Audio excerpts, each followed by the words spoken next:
We all heard stories of great kings and queens with happy endings. Listening to these stories as a child from my grandmother, I always wondered what it would be like to go back in time and being a part of these stories as they were happening. But that's not possible. Unfortunately, we can't go back in time. Now that's a bummer. What about the future? Nope, we can't do that either. Looks like we are stuck in this very moment called now, the present. It seemed like I didn't have a lot of flexibility with time, so I switched gears to space. I did a little jump. There you go, back again. Gravity's chains pulled me down and put me in my spot again. So what is going on? Are we in a hostage situation on this planet? And so the big questions, what is time? Why can't we go back and forth in time? This curiosity led me to do some experiments. And this experiment that I did when I was 8 years old made me realize that uncertainty is embedded into the very fabric of this universe. And this experiment had put me on a quest which would eventually shape my future. I call this experiment the Time's Cage. The experiment goes like this. I had to plan and imagine what my future would be for the next half an hour. And I made this little plan. I had to wear my favorite pink dress. I'd go to a store nearby, and then I would ask the shopkeeper for candy A. If the candy was available, I would take it, and if it wasn't, I would return.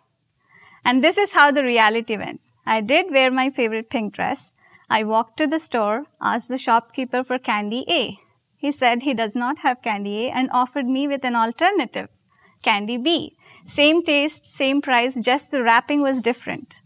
I had to make a choice. This was an external influence. I did take candy B, walked halfway to my home, and then thought to myself, this is not falling into one of the paths that I had imagined for a future. So I went back to the store, returned the candy, and came home. Now, did I win this experiment? No, because the paths weren't the same. I went back and then came home. I technically failed this experiment. So some of you might ask me, why didn't you just repeat the experiment, this time with added possibilities? I couldn't. There were 3 reasons. Number 1, my original plan did not include repetitions. So if I'm changing my plan, I'm making a new plan, and I couldn't go back and change what had happened. And the second thing is I realized that this time I might even have a new experience. And so the variables may just keep increasing. And the third reason is, with this growing number of variables, technically I wouldn't be able to make a definite prediction for my future, but rather a probability of what is most likely to happen. But I wanted something definite, so I never repeated this experiment. But I got 2 results out of that experiment that day. Number 1, nature is somehow implementing an arrow of time, and it is very strict. And second is that nature somehow implements probability. It makes the reality uncertain until it actually happens. How does nature do this? I wanted to understand this, so I started reading and reading and reading. So the first thing that got me was Einstein's theory of relativity, where he explained how light and time are related and how light has a speed limit and that influences reality. So that gave me a question to think about. Why does light have a speed limit? And if something is faster than light, what would happen? And I then did this thought experiment. For this experiment, let's assume this, let's consider that sound was faster than light. We all know that light is very fast and sound is very slow. Sound is matter waves, so I know this is technically not possible, but let's just pretend for this hypothetical example that sound was faster than light. Let's see what happens. Imagine a person driving a car on a freeway. Let's assume that there was a car crash in front of him. Now, since we assumed that sound was faster than light, he would hear the noise from the crash first before he could actually see that happening because the light hasn't reached him yet. So if he applied brakes and technically prevented that event from happening, now we created a paradox. Did this actually happen? He heard the sound, so it must have happened, but Didn't, because he stopped it. He prevented it from happening. And so we created a paradox. And that's what happens when something goes faster than light. And that's why nature has this law: no one or nothing can ever surpass the speed of light.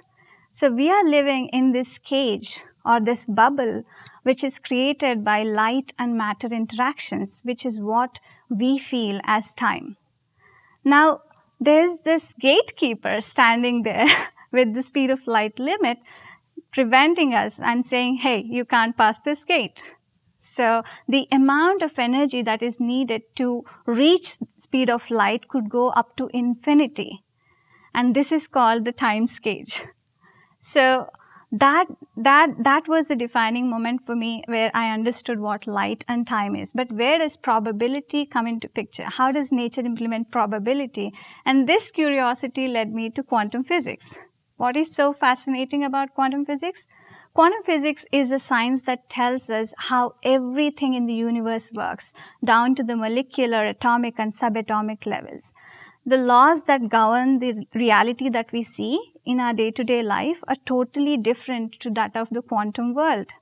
In quantum world, the laws are counterintuitive.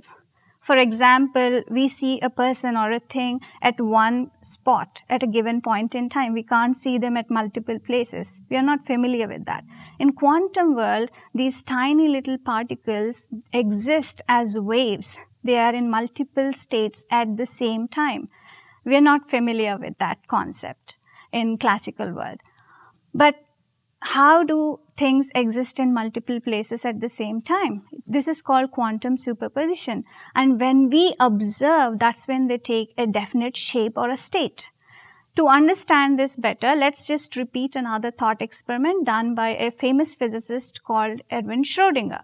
In his thought experiment, this did not really happen. In his thought experiment, he basically put a cat in a box with some radioactive material which has a 50% probability of decay, causing the cat to die, and a 50% probability for it to survive. And he closed the lid. Now, what he suggested is that until we open the box and look, there's no way for us to tell whether the cat is dead or alive. So it's in a superposition of being both dead and alive at the same time until we make an observation. That's what superposition means, things being in multiple states until we look and observe. And the second law of the quantum world is quantum entanglement.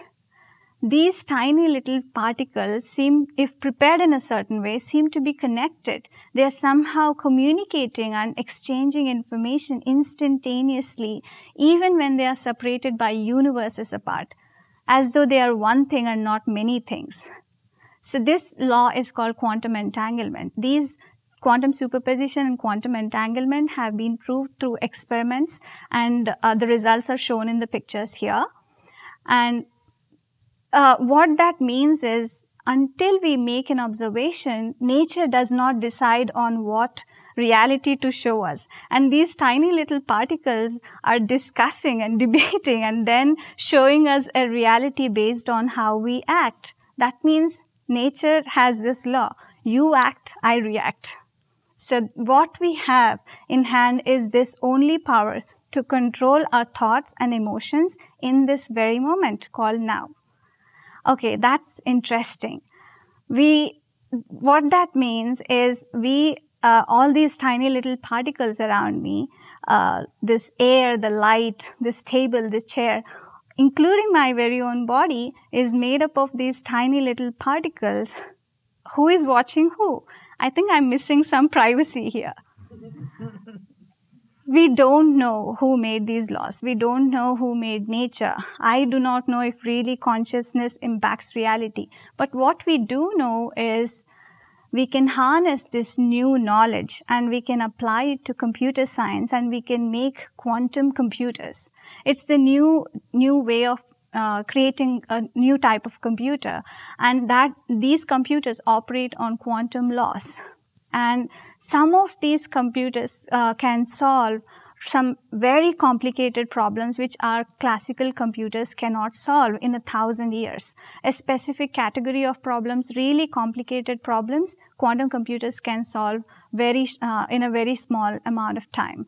So that's why these tech giants like IBM, Google, Microsoft, and Amazon are trying to herald the wave of quantum computing, and many small companies are also joining the race.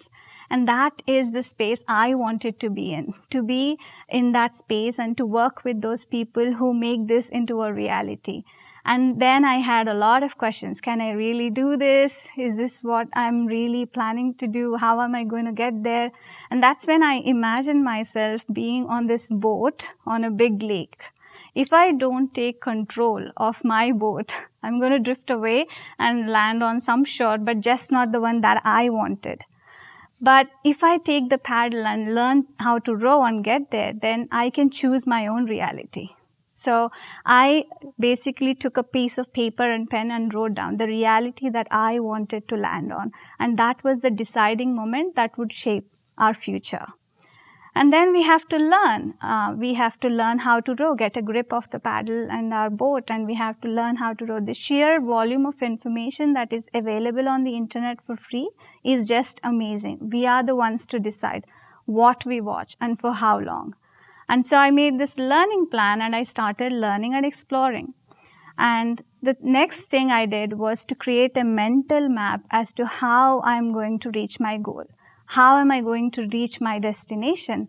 And organizing and time management helped me a lot in this step. If we are trying to do something, I felt that nature somehow wants us to get there. It stretches the arrow of our time and makes us fit in more things into that little time. That's what I felt. And the problem is everything in the universe wants to be in a minimum energy state. If we take a hot cup of coffee and put it on a table, we can watch it getting cold, adjusting itself to room temperature. It's minimum energy state. If we don't take control, everything is going to go as per nature's course. If we want to control our state, keeping the cup of coffee hot, we have to supply it energy to maintain it in that state. And that's what I had to do. I had to have the patience and hard work to make my own reality. So the next thing is, trying to have this patience and, realizing, making peace with the fact that things take time.